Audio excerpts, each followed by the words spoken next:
Olá, boa noite, meus irmãos. Tudo bem com vocês?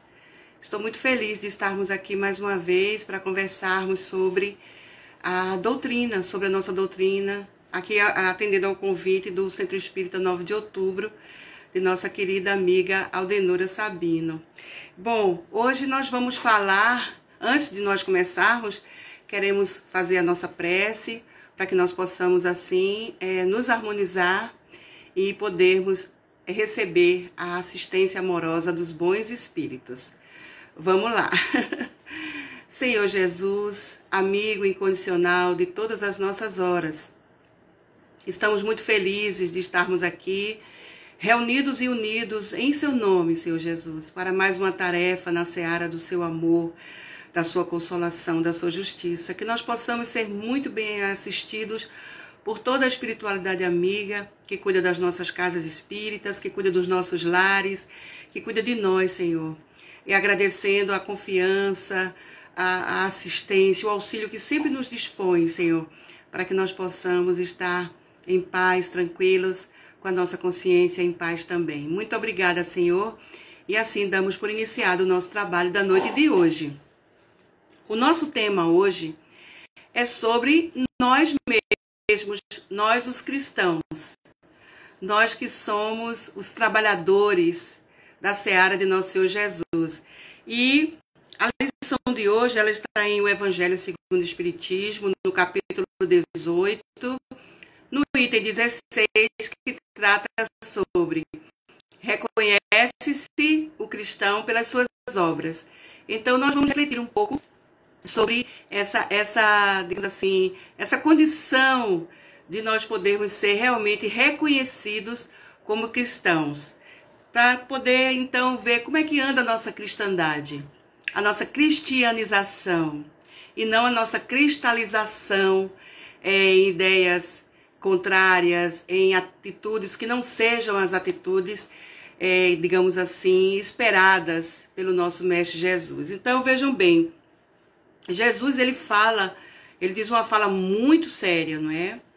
Nem todo aquele que me chama Senhor, Senhor, entrará no reino dos céus, porque na verdade só entrará no reino dos céus aquele que fizer a vontade de meu Pai, de Deus, nosso Pai celestial, Pai de todos nós. Então, o clamor a Deus, ele não significa muito se nós não realmente fizermos por merecer esse chamamento, esse clamor, essa solicitação a Deus, para que Ele nos ampare, para que Ele nos proteja, para que Ele nos ajude, qualquer que seja a situação pela qual nós possamos estar passando. Então, não poderemos adentrar mundos superiores, nós estamos num planeta de provas e de expiações. Para que nós possamos passar para o mundo seguinte, para a condição seguinte, que é a condição de regeneração, de renovação social, nós vamos precisar, digamos assim, revolucionar a nossa conduta, redefinir nossos conceitos, pensar melhor sobre nós mesmos, fazermos boas ações, amarmos o nosso próximo.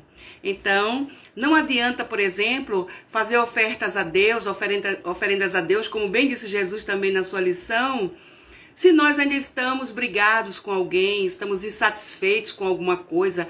Muitas vezes estamos insatisfeitos com o nosso trabalho profissional. Quantas pessoas, elas vão para o seu trabalho profissional amarguradas, elas vão obrigadas porque precisam daquele dinheiro, precisam daquele salário. Imagine quando nós estivermos assim, nessa condição, insatisfeitos com o nosso trabalho profissional, com o patrão, com a nossa vida, enfim, com a nossa família, nós não poderemos adentrar um mundo de regeneração. Nós vamos precisar, logicamente, mudar totalmente a nossa conduta, a nossa forma de ver o mundo, a nossa forma de pensar. Então, para que nós possamos ter entrada, passaporte para o mundo além, para um mundo melhor do que este que nós estamos vivendo, nós vamos precisar realmente nos cristianizar. Jesus é o nosso caminho para isso.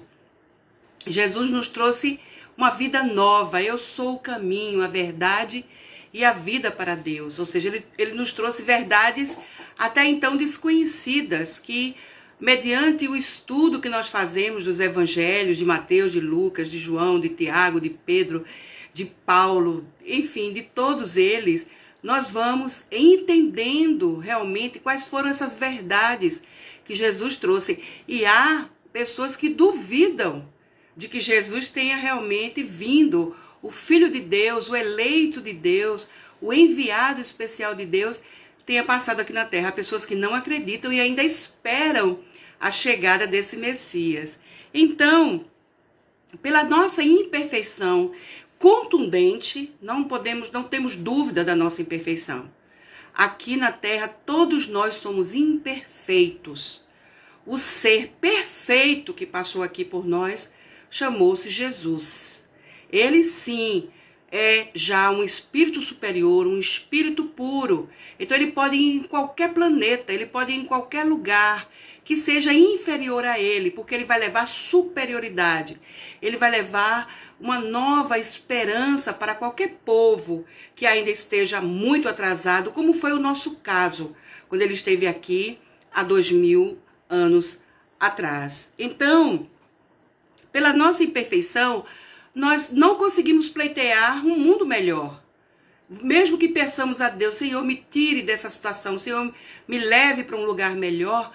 Se nós continuarmos na nossa rebeldia moral, na nossa impertinência, na nossa teimosia, não vamos conseguir, porque ninguém pode, um espírito ainda imperfeito, ele não pode viver num lugar onde a perfeição já esteja praticamente estabelecida. Ele vai entrar em choque cultural, em choque social, em choque moral e espiritual com os outros habitantes desse lugar. Ele vai ser o que nós chamamos de ovelha desgarrada, de estranho no ninho. É mais ou menos por aí esse sentimento que nós experimentaríamos se estivéssemos num lugar superior a nós e não entendermos o comportamento, as atitudes das pessoas que estivessem numa condição bem melhor do que a nossa. É o que acontece com muitos ainda, porque dentro dessa escala de evolução existem, né, as camadas. Então aqui na Terra, por exemplo, nós temos pessoas superiores, mas não ainda espíritos puros. Pessoas num nível melhor de entendimento, de moral, de brandura, de pacificidade, de coração nobre. Nós temos pessoas assim. Ou seja, imaginemos como elas, não é, sofrem. E aqueles que não estão ainda nessa condição, muitas vezes, não é, odeiam essas pessoas, têm inveja do que elas são e não colaboram para que o mundo melhore. Então, meus irmãos, os nossos pensamentos, as nossas atitudes, eles ainda têm nos mantido aqui presos nesse orbe. É por isso que a doutrina espírita ela veio para tentar nos levar para um outro nível de entendimento. É por isso que é tão importante o estudo dos postulados básicos da nossa doutrina, da doutrina espírita. Então, nas sombras da ignorância é como nós vivemos ainda hoje. Nós ainda estamos envolvidos em inveja, em ciúme, em maledicência e principalmente porque tudo isso que a gente vem falando é gerado por dois sentimentos que são terríveis, que é o sentimento do orgulho e o sentimento do egoísmo. Esses dois aí são, digamos assim, os grandes vilões da nossa existência, das nossas existências, porque nós não somos orgulhosos apenas nesta encarnação. Nós já fomos até bem piores no nosso nível de orgulho em outras encarnações. Possivelmente estamos bem melhores agora. Então, não basta apenas estar a serviço de Jesus. É preciso realmente ser um servidor fiel de nosso Senhor Jesus.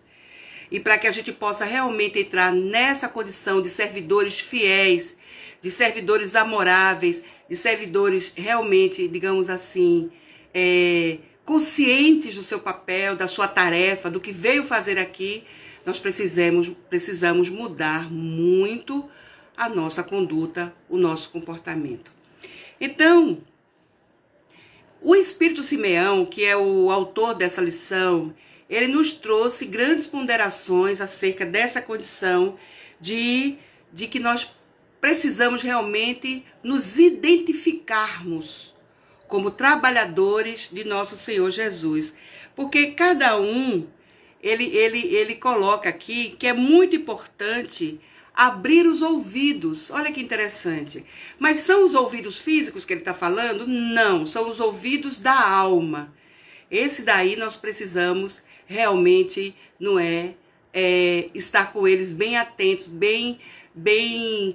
digamos, dispostos a ouvir os sinais e ver com os nossos olhos também da alma os sinais que Deus manda para todos nós. Então, o Espírito ele nos lega a lição que nos solicita abrir os ouvidos da alma, pois é chegado o momento de ouvir. Olha que interessante. O que é que significa dizer? Que nós estávamos, naquela época, ainda muito surdos do ponto de vista da alma. Ouvíamos qualquer coisa e muitas vezes assimilávamos aquilo ali como sendo verdades e levando realmente em conta, não havia verdade absolutamente nenhuma. É bom lembrar que o contexto, essa mensagem, ela foi dita pelo Espírito Simeão em Bordeaux em 1863. Então, no século XIX, ainda havia Inquisição. No século XIX, ainda havia guerras, ainda havia, como hoje também existe, mas de uma forma muito pesada, muito ruim, como toda guerra. Nós não estamos querendo aqui dizer que as guerras são leves, são boas, nada disso. Guerra é guerra e ela gera destruição, ela gera morticídio, ela gera muita coisa ruim para as pessoas que nela se envolvem. Então, ele nos diz o seguinte, que a grande maioria da humanidade está desatenta, não está focada em ouvir o que na verdade vai levá-la para uma melhor situação. Ela não está atenta aos sinais e aos avisos do mundo maior, está indiferente até. Isso é uma verdade. Nós estamos vendo tantas coisas esquisitas acontecendo na humanidade que só nos leva a crer que realmente a grande maioria das pessoas elas não estão voltadas para a espiritualização, embora existam tantas religiões na Terra. Eu me lembro que uma vez eu vi uma reportagem com o padre Quevedo, né? Ele até já faleceu, era um doutor da igreja, era um estudioso da Igreja Católica, e ele falava numa entrevista que havia mais de... Ele fez um levantamento, havia muito mais de 30 mil religiões diferentes. Tanta religiosidade, aliás, tanta religião, mas tão pouca religiosidade. Essa é que é a verdade, né? Então, não basta dizer, eu sou cristão, eu, Edna Santos, sou cristã. Não basta somente dizer que eu sou cristã. O mais importante é ser um servidor de Jesus e provar que é. É aí que está, meus irmãos, o nosso grande desafio. Provarmos que somos servidores de nosso Senhor Jesus. Então, Jesus ele não necessita de adoração. Por que Jesus não necessita de adoração? Porque ele já é um espírito superior. Ele já é um espírito puro. Ele já está acima dessas vaidades, dessas necessidades humanas de ser uma celebridade, de ser alguém que é adorado, que é seguido. Ele quer, na verdade, que todos nós, meus irmãos, usemos o nosso concurso e o nosso labor. Ou seja, ele quer que, ao invés de ficarmos, ó Senhor, adorando ele, ele quer que a gente parta para a luta cotidiana, a luta, o que Paulo chamava de o bom combate. Além de nós irmos de encontro ao encontro, melhor dizendo, dos nossos irmãos, sermos o próximo do nosso próximo, Jesus quer também que nós combatamos dentro de nós aqueles ainda sentimentos, emoções que nós ainda guardamos, que são perniciosos, que são tóxicos, que nos causam tanto mal na nossa vida de relação aqui na Terra. Primeiramente com a nossa família, nosso lar consanguíneo, e depois com todos aqueles que nos cercam em todos os outros âmbitos da sociedade em que nós vivemos. Então, a fé, a gente vai falar também aqui da fé, porque uma fala de Tiago, no seu capítulo 2, nos versos 19 e mais depois lá atrás, no 29 também, desse capítulo 2, Tiago vai falar que a fé, ela precisa de obras. Nós precisamos fazer alguma coisa para fortalecer a nossa fé. Ou seja, esse trabalho que nós já realizamos, a caridade que nós fazemos, o bem que já experimentamos, fortalecem a nossa fé. Então, para que nós possamos realmente sermos cristãos, precisamos trabalhar em prol de nós mesmos e em prol do nosso próximo. Aí ele vai continuando aqui a sua explanação, dizendo que nós devemos procurar o verdadeiro cristão e o reconhecer pelas suas obras. É por isso que Tiago também diz que a fé sem obras, ela não existe, ela é morta. Porque é ele, o trabalho, a força do trabalho, a continuidade do trabalho que nos faz pessoas mais fiéis a Deus e fiéis ao nosso próximo. Então, ele fala aqui que procurai o verdadeiro cristão e o reconhecerei por suas obras. E ele diz também que toda árvore, porque aqui já é ele interpretando a fala de nosso Senhor Jesus, toda árvore que não dá bons frutos, ela é cortada e é lançada no fogo. Olha que expressão forte, né, de Jesus, uma fala contundente. Às vezes Jesus, ele usava desse recurso, sabe? De falar um pouco mais enérgico, não com violência, não sendo um ditador, mas alguém que estava chamando a atenção. Ele buscava chamar a nossa atenção, porque nós estávamos lá também, né, naquela época. Ele buscava chamar a nossa atenção para as coisas do céu, as coisas do mundo espiritual, o que era relativo à nossa espiritualização. Então Jesus usava, poxa, a árvore é queimada, mas aqui é uma expressão, aqui a gente sabe que Jesus estava usando de uma simbologia, de uma metáfora, apenas para nos chamar a atenção. O que é que ele queria dizer? Que a árvore que não dava fruto era estéril. Ela só serviria para virar fogueira, para virar fogo, para ser lançada no fogo.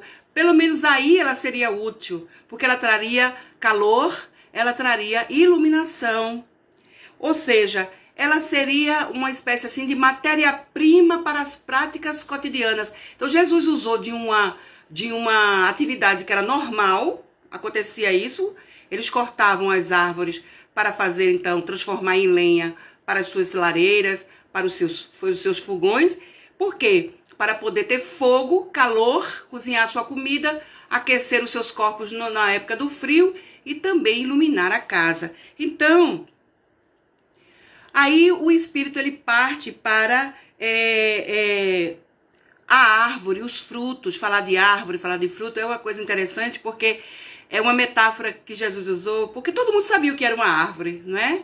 Todo mundo sabia o que era um fruto. Ele usava uma linguagem que todo mundo pudesse realmente compreender. E daí ele continua dizendo que os frutos da árvore do cristianismo, que frutos são esses? Que árvore é essa? Jesus, ao chegar na Palestina, daqueles dias, ele vem trazer a semente do amor de Deus para todos nós. Tanto que a primeira parábola que Jesus proferiu foi a parábola do semeador. E o semeador saiu a semear. É linda, não é? Essa parábola. Então, a árvore do cristianismo foi plantada ali. Jesus não fundou o cristianismo, mas ele plantou a semente. Então, depois da sua desencarnação, os apóstolos se envolveram naquela vibração de amor de Jesus e começaram a divulgar a boa nova, a boa notícia em todos os lugares por onde eles passaram. Então vejam bem, quais são os frutos dessa árvore possante que é a árvore do cristianismo. Então é aquela árvore, a árvore do cristianismo, ela ainda não abriga a todos. É por isso que a gente falava que a humanidade não está atenta ainda às questões do céu, do mundo espiritual, do reino de Deus. Então é preciso que nós trabalhemos. vamos entrar daqui a pouco na nossa função como espíritas, como cristãos, para ajudar a humanidade a se abrigar embaixo da grande árvore do cristianismo. Então,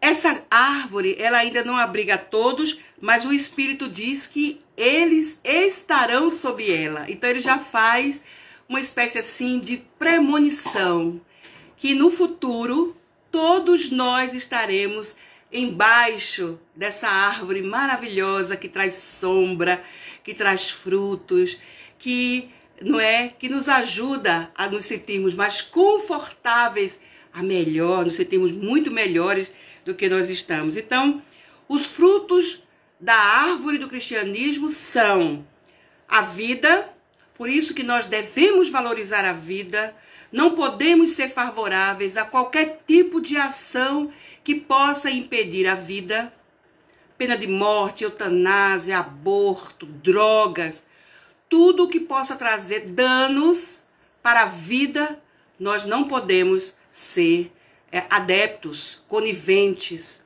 Por isso que nós trabalhamos tanto nas nossas campanhas contra, não diríamos contra, mas em favor da vida é melhor a gente falar, que é em favor da vida do que contra isso ou contra aquilo.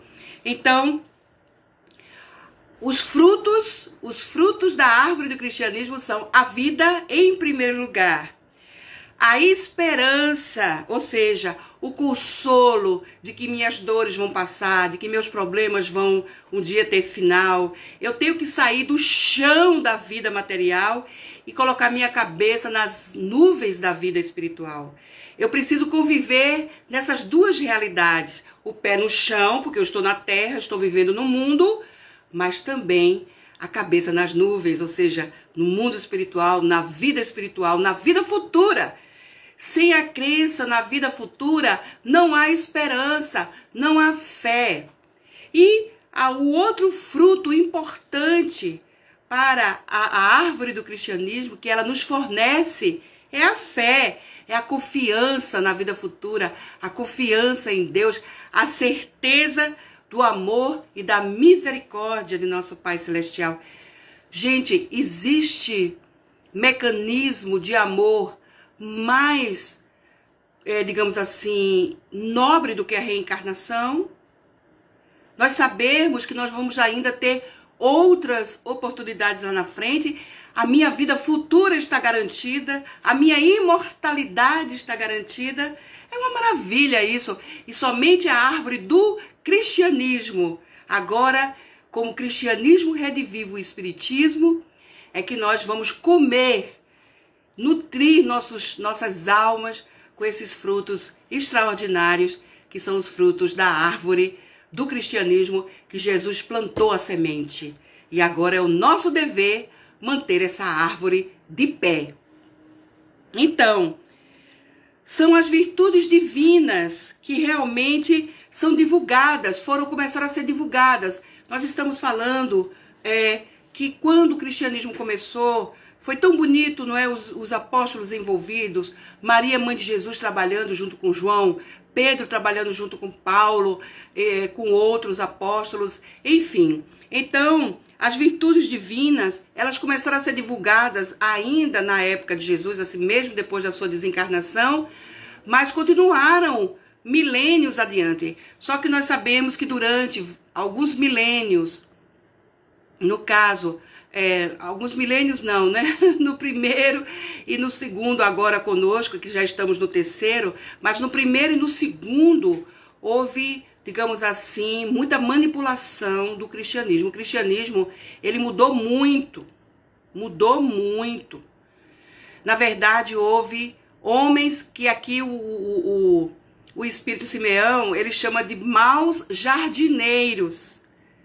Eles começaram a manipular. Então, vejam, essa questão da manipulação, da adequação de uma doutrina ao bel prazer para garantir a satisfação das necessidades meramente mundanas, materiais, foram usadas de maneira horrível à época, depois que Jesus, depois que os cristãos começaram a ser sacrificados e após Constantino, né, que é o imperador romano, ter assumido o cristianismo como religião oficial de Roma. Aí as coisas começaram a desandar, não é? O cristianismo ficou descaracterizado, ele foi mutilado. Aí ele faz essa comparação com a árvore foi mutilada nos seus galhos. A árvore, ela sofreu muito, porque mesmo ela tendo sido a palavra, os frutos, a fé, a vida, a esperança, terem sido disseminados, semeados em vários lugares, mas nem todos colheram desses frutos. Nem todos estão embaixo dessa árvore. Nós ainda temos um índice de suicídio muito alto na humanidade, meus irmãos. Nós ainda temos um índice muito alto de pessoas viciadas em psicotrópicos aqui na Terra. Nós temos ainda muitas pessoas viciadas em sexo, em violência, em maledicência, ou seja, elas não estão ainda se abrigando embaixo dessa árvore e muito menos colhendo esses frutos maravilhosos que foram deixados aqui por nosso Senhor Jesus e pelos seus continuadores, pelos seus servidores, não é? Que foram os apóstolos e agora somos nós que estamos aqui. Então, a árvore, ele diz aqui, Simeão, a árvore é sempre boa, os jardineiros é que são maus. Eles descaracterizaram a árvore, quiseram adaptá-la às suas ideias nefastas. Eles egoisticamente fizeram isso somente para que atendesse às suas necessidades particulares. Ou seja, as cruzadas, a Inquisição e tantos outros movimentos horríveis que surgiram na humanidade fizeram com que as pessoas se afastassem dessa árvore. Quantos ateus existem na humanidade? No início, na metade do século XX, surgiram os existencialistas ateus. Eles não acreditavam em Deus, eles acreditavam que o homem, a criatura humana, ela por si só, ela era capaz de suprir todas as suas carências, todas as suas necessidades. Tiraram Deus do contexto. Então se afastaram da árvore, não colheram os frutos e muito menos se alimentaram deles. E o pior é que essa questão do existencialismo ateu ainda influencia pessoas até os dias de hoje. Nós vemos pessoas extremamente materialistas, apegadas aos bens materiais, só querem tudo para si e no máximo para os seus. Os outros, ela não está se importando com o que possa acontecer com essas pessoas. Nós vemos ainda remanescentes dessas épocas em que o ateísmo, o materialismo imperaram e ainda deixaram lá na frente, como nós estamos ainda, nessa época, ainda colhendo, lamentavelmente, esses maus frutos dessa árvore tão boa, que na verdade não são maus frutos, porque a árvore é boa e ela sempre dá bons frutos, mas são jardineiros que amontoam esses frutos, os maus jardineiros, e que deixam esses frutos apodrecerem. Não dão a ele o devido encaminhamento. Então, a árvore do cristianismo, ela parou de dar frutos. Ela se tornou uma árvore estéril. Até que, a partir de 1857, a árvore ela é replantada, em primeiro lugar na França, mas, lamentavelmente, ainda num império, não é? Porque a França passava naquele momento pela mão de ferro de Napoleão III, quando Kardec recebeu as mensagens e transformou na codificação. E daí o materialismo, olha aí, o materialismo sempre presente, acabou por fazer a necessidade, no caso de Jesus, de trazer a árvore, tirá-la de lá da França e trazê-la aqui para o Brasil. Então, aqueles viajantes que estavam sedentos, estavam procurando uma sombra, estavam procurando algum fruto para se alimentar, não encontraram. Ficaram desesperançados e sem fé na vida. A gente pensa que só há suicídio mais nessa época, mas havia muitos suicídios também na Idade Média, na Idade Moderna, lamentavelmente. Então, essa força e essa coragem que eram buscadas pelas pessoas, não é, naquela época, foi difícil de encontrar. Por isso que o Espiritismo precisou vir novamente. E o Evangelho segundo o Espiritismo trouxe para as pessoas esse lado religioso que nós temos. Todos nós temos o lado religioso. Não adianta querer negar essa questão, dizer que religião é ópio, que religião ela só idiotiza as pessoas, a religião aliena. Não, isso não existe, não existe isso.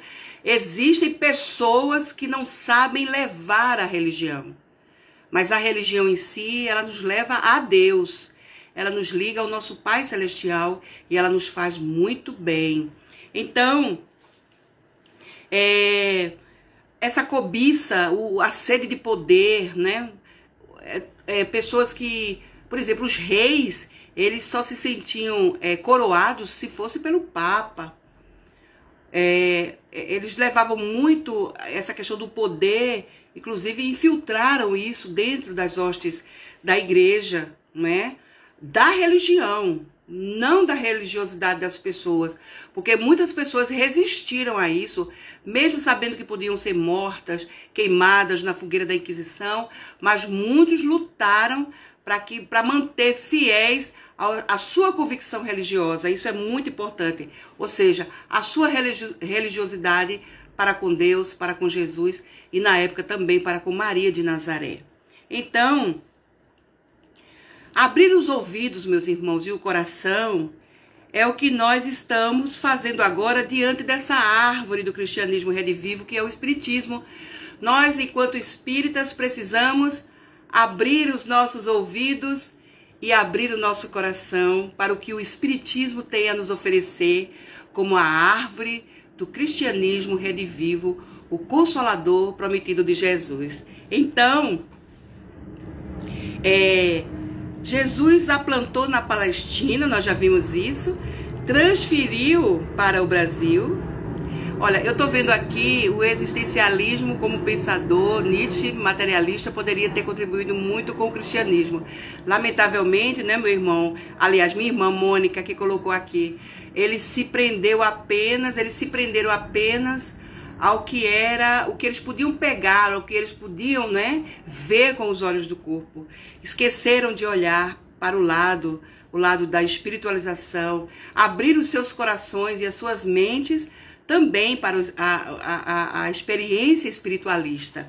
Então, nós devemos conservar a árvore do cristianismo como Jesus nos entregou. Olha aí já é um chamamento para nós espíritas, porque o que tá acontecendo de investidas contra o espiritismo não está no mapa. Enquanto outros religiosos sofrem a intolerância religiosa com outro tipo de perseguição, o espiritismo, lamentavelmente, está sofrendo perseguição de dentro de suas próprias hostes. Falsos espíritas. Aqui o nosso benfeitor, o Simeão, ele trata das pessoas que não valorizam os frutos da árvore como maus jardineiros. Nós poderíamos chamar de maus espíritas. Aqueles que se denominam espíritas, mas que na verdade estão apenas para atrapalhar o progresso do espiritismo na Terra, para atrapalhar o movimento espírita, para fazer com que o movimento espírita ele se modifique completamente, como fizeram com o cristianismo no passado. O Espírito diz aqui, manipularam de tal forma, mutilaram a religião de tal forma, o cristianismo daquela época, que se transformou no que a gente viu aí na barbárie, que foram as cruzadas e a Inquisição. Estão querendo fazer a mesma coisa com o espiritismo e nós não vamos deixar. Nós não podemos permitir. Não podemos ficar ao lado. Imaginem, estão querendo fazer outro livro dos espíritos. Outro livro com 4 médiuns que se predispuseram a responder as perguntas. Aí o livro ele consta da pergunta original E agora da pergunta atualizada, da resposta original e da resposta atualizada. Gente, o que é isso? Isso são os maus jardineiros em ação. E nós não podemos deixar que isso aconteça. Não podemos estar ao lado dessas pessoas, porque elas estão querendo misturar, elas estão querendo acabar com o movimento espírita, como tentaram acabar com o cristianismo, só que Jesus não deixou, e ele não vai deixar também. Porque quem sou eu, Edna, para atrapalhar a marcha da doutrina espírita, do espiritismo, do movimento espírita? Se eu não estiver servindo bem ao espiritismo, numa seleção natural eu vou sair, eu vou abandonar de alguma maneira, porque não podemos permitir que o espiritismo seja atrapalhado ou até impactado na sua marcha. E Leon Denis lembrou muito bem no livro No Invisível: o espiritismo será o que dele fizerem os homens. Na introdução, na apresentação da obra No Invisível, ele coloca essa frase. Então nós precisamos refletir sobre isso. Além disso, introduzindo política partidária dentro do movimento espírita, ou então querendo trazer práticas outras para dentro do espiritismo. Eu só me lembro do livro Seara dos Médiuns. Esse livrinho aqui, ó, Seara dos Médiuns, ele foi psicografado por Francisco Cândido Xavier e as mensagens foram ditadas pelo Espírito Emmanuel. Esse livro ele foi editado para comemorar os 100 anos de O Livro dos Médiuns. 1861, lançamento de O Livro dos Médiuns. 1961, lançamento do livro Seara dos Médiuns. E aqui na introdução, o Espírito Emmanuel ele diz o seguinte, que a árvore frondosa do espiritismo, olha aí, a mesma alusão que Simeão faz, dessa feita Emmanuel falando pra gente, ou seja, eles estão assim, ó, em sintonia, os espíritos superiores. E aí Emmanuel diz que a doutrina espírita do seu primeiro século, assemelha-se a uma árvore robusta, ou seja, a árvore do cristianismo redivivo de Jesus. E aí, essa árvore espalha ramaria, flores, frutos, ela tem essências e ela espalha isso em todas as direções. Só que o que acontece é o seguinte, vários pássaros vêm, pousam nesses galhos dessa árvore e fazem seus ninhos. Cada pássaro traz a sua cultura, cada pássaro traz a sua forma de ver o mundo.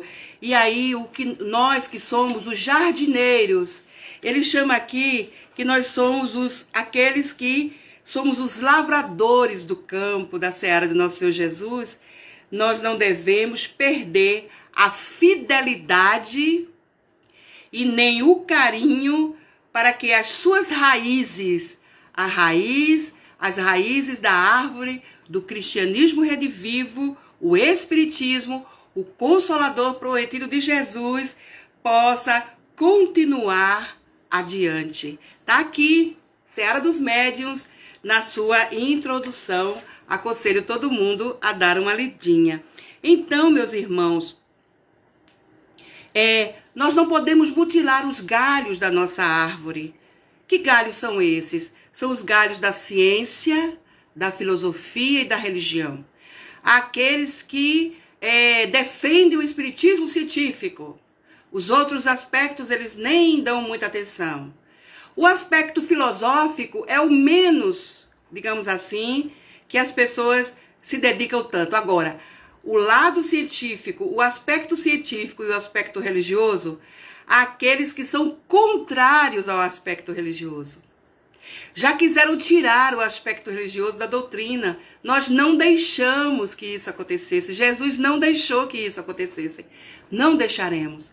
A nossa árvore, ela tem galhos frondosos e a ciência, todas elas, a filosofia e também a religião nos ajudam a pensar sobre e a mudar as nossas condutas.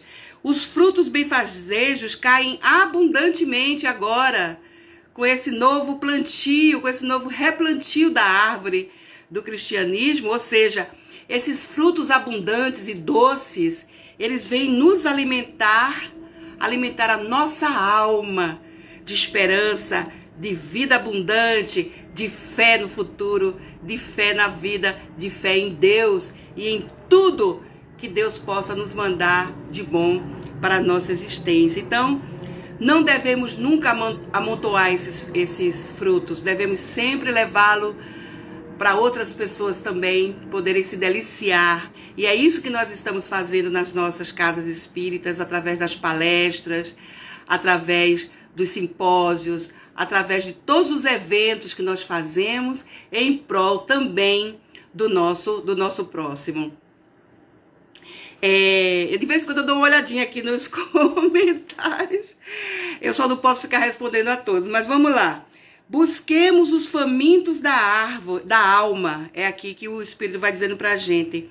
Que possamos trazê-los para debaixo da árvore do Espiritismo, que há 163 anos, aí fui eu que coloquei aqui no resumo, há 163 anos nos convida a nos abrigarmos em sua sombra esplendorosa e para que nos alimentemos de seus frutos doces e nutritivos para nossas almas aflitas e cansadas. Vinde a mim, todos vós que estáis cansados e sobrecarregados, que eu vos aliviarei. Jesus, né? Ele é o grande semeador dessa árvore. E nós não podemos deixar que ameacem essa árvore, né, meus irmãos? Então, olha, muitos os chamados e poucos os escolhidos. Cuidado com o monopólio. Dia desses, uma amiga conversava comigo que na instituição que ela faz parte, queriam introduzir o reiki no lugar do passe espírita. E aí eu conversava com ela, não há necessidade, porque o reiki é mais poderoso, o reiki cura mais pessoas, o reiki atrai muitas pessoas para a casa espírita, o reikiano é mais possante do que o aplicador de passes. Nós precisamos de outro tipo de harmonização, nós já temos o passe espírita. Ele é suficiente, não precisamos, ele atende às nossas necessidades. Não precisamos de trazer coisas de fora para colocar. Não estamos desmerecendo o reiki, não estamos desmerecendo qualquer outra prática alternativa. Nós só estamos dizendo que eles não cabem dentro do centro espírita, porque nós espíritas já temos as nossas próprias práticas que surgiram mediante o trabalho cotidiano que foram fazendo nas casas espíritas e que os seus mentores espirituais, com todo o respeito, com todo o carinho, com toda a atenção, trouxeram essas práticas para dentro da instituição. E a gente está vendo que traz tanto bem, as pessoas fazem fila para receber um passe. As pessoas fazem fila para pegar sua água fluidificada. Então, para que trazer coisas de fora? Como digamos assim, para complementar o quê? Não há necessidade de complementação, como estão querendo fazer com o Livro dos Espíritos, achando que o Livro dos Espíritos precisa de uma nova... Que é isso? Precisa de atualização? De jeito nenhum. Cada vez que nós lemos uma pergunta de O Livro dos Espíritos, cada vez que nós lemos uma lição de qualquer obra da codificação, nós vemos o quanto ela é atualizada. Então, que atualização é essa? Não há necessidade nenhuma de atualização. Isso é somente coisa da cabeça pequenininha ainda de alguns companheiros nossos que se acham os grandes intelectuais, os grandes sábios. Coitados, são cegos querendo guiar outros cegos e isso não adianta nada. Então, não se colhem uvas de espinheiros, aqui o Espírito fala, né? Afastemo-nos dos maus jardineiros, olha aí. Afastemo-nos dos maus jardineiros. Com todo carinho, quando uma pessoa chegar com essas ideias mirabolantes, com todo carinho e respeito, dizer, meu irmão, olha bem, aqui nós já temos tudo que nós precisamos, já temos a nossa codificação, já temos o Evangelho de Jesus, não existe nenhuma carência da nossa parte de práticas outras que possam vir, digamos assim, não é? Não tem. Aqui já apareceu a palavra encerrar, viu, gente? Eu já vou concluir agradecendo a vocês, ou seja, terminar dizendo o seguinte, nem todos os que dizem Senhor, Senhor entrarão no reino dos céus, mas somente os que fazem a vontade de meu Pai que está nos céus.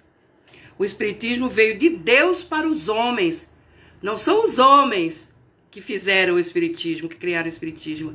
O Espiritismo é de Deus. E Jesus foi o seu enviado para trazê-lo, a princípio na Palestina, depois na França e agora no Brasil. Então nós somos os jardineiros do bem e queremos que o Espiritismo realmente faça a diferença para todas as pessoas. E encerramos aqui com uma mensagem de Emmanuel nesse livro aqui, ó, Caminho, Verdade e Vida, pela psicografia de Chico Xavier. A mensagem de número 144, para vocês poderem ler hoje antes de dormir. Que temos com Cristo? E aqui um espírito dizendo para Jesus: que temos contigo, Jesus Nazareno? Viestes destruir-nos? Bem sei quem és, o Santo de Deus. Isso está lá em Marcos, no capítulo 1, no verso 24. Mas o que eu grifei aqui para ler para vocês foi: não somente o corpo da criatura humana padece a obsessão de espíritos perversos. Os agrupamentos e instituições dos homens sofrem muito mais. Olha aqui a advertência de Emmanuel em Caminho, Verdade e Vida. É preciso permanecer vigilante à frente de tais sutilezas, porquanto o adversário vai penetrando também os círculos do espiritismo evangélico, vestido nas túnicas brilhantes da falsa ciência. Quem está falando aqui não é Edna, não, é Emmanuel. É o nosso benfeitor espiritual, nos alertando para os falsos profetas. Aqueles que vêm cheios de intelectualidade, cheios de proselitismo, de determinadas coisas, mas que na verdade estão querendo descaracterizar o espiritismo. E nós, meus irmãos, não podemos deixar que isso aconteça. Enquanto não aparecer aqui o tempo, eu vou falando, tá bom? Então, não se colhem frutos, né? Uvas de espinheiros. Afastemo-nos dos maus jardineiros que apenas nos apresentam as sarças. O que é a sarça? A sarça era um arbusto. No livro de Êxodos, Moisés fala sobre a sarça. Uma sarça que pegou fogo e ali ficou sendo um lugar simbólico onde Moisés recebeu possivelmente os 10 mandamentos e tudo mais.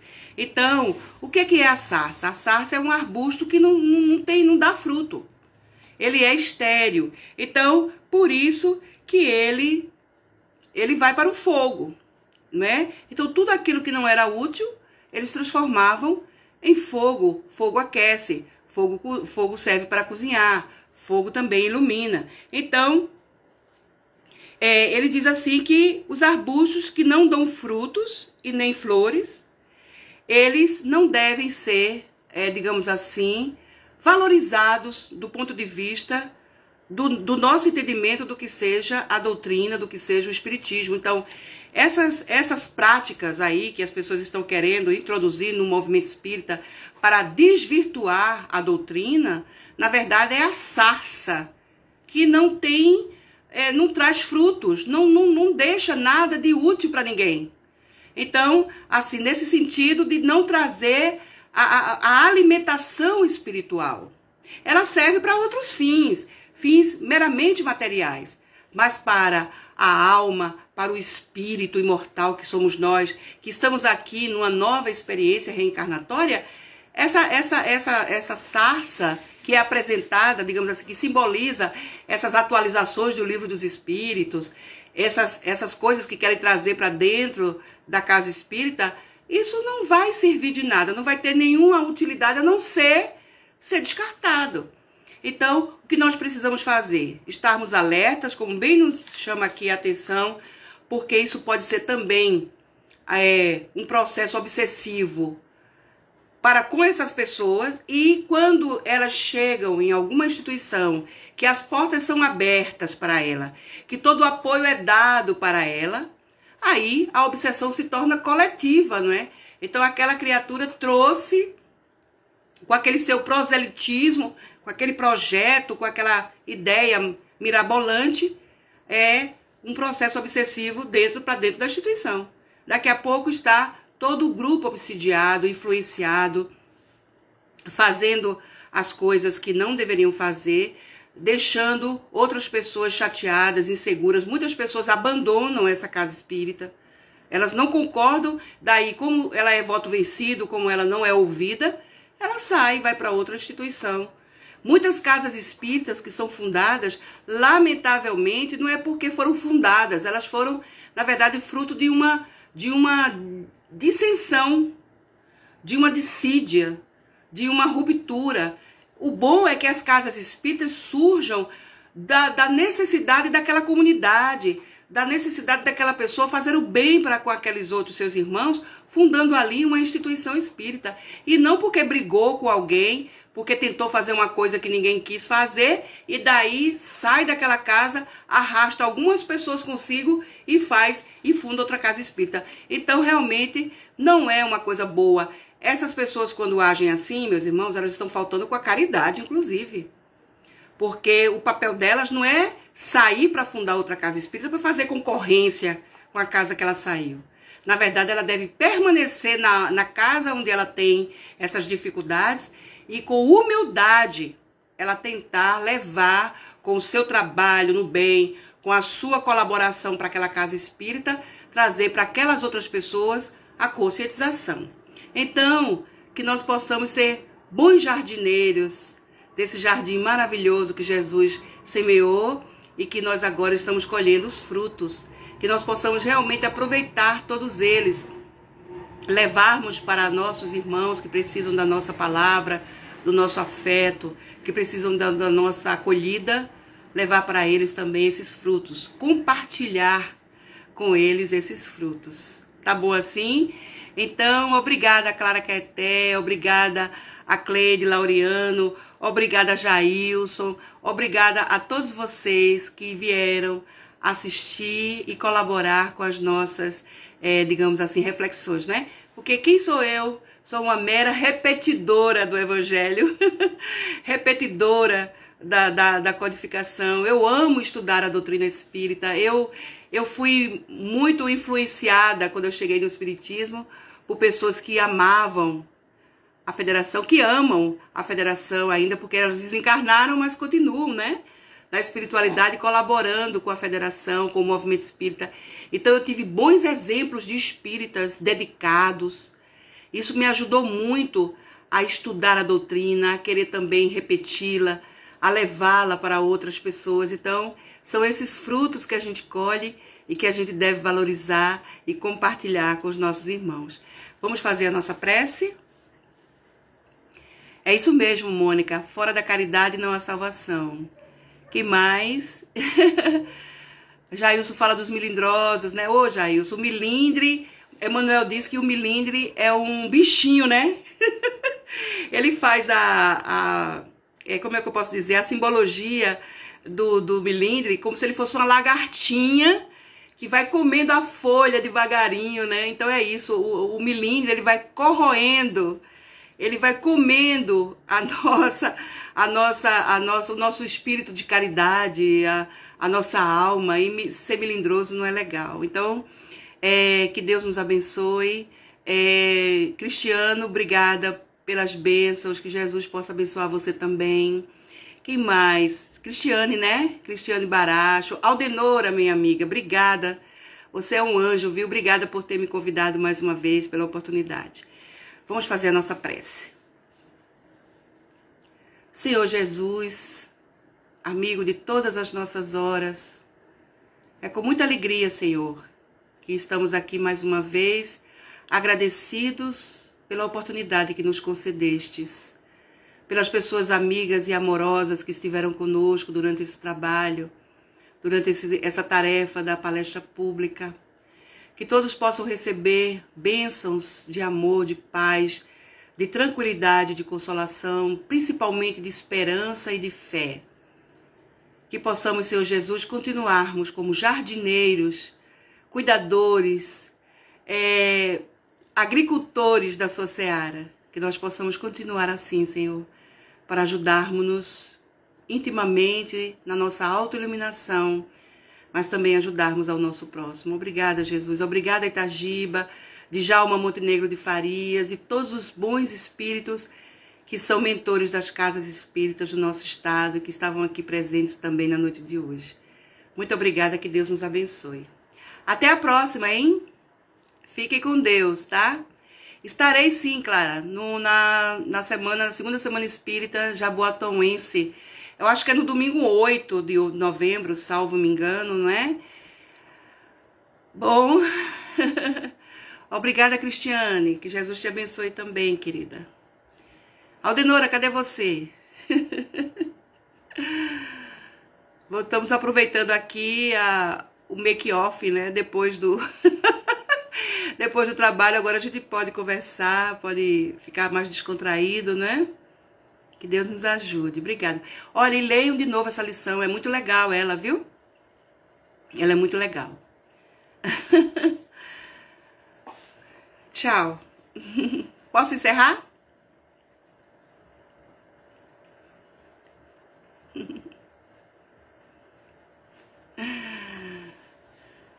Oi, Francisco. Tudo bom, Chiquinho?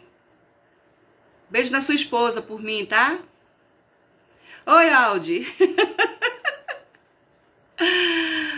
Obrigada, querida, viu? Obrigada, Charles. Eu sei que você é o grande colaborador aí das lives. Obrigada, viu? Vou salvar sim, Aldenora. Pode deixar, querida.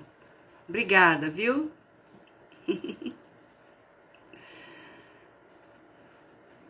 Obrigada pelos coraçõezinhos. Aham. Tchau. Um beijo para todos. Deus abençoe todos vocês. Tchau.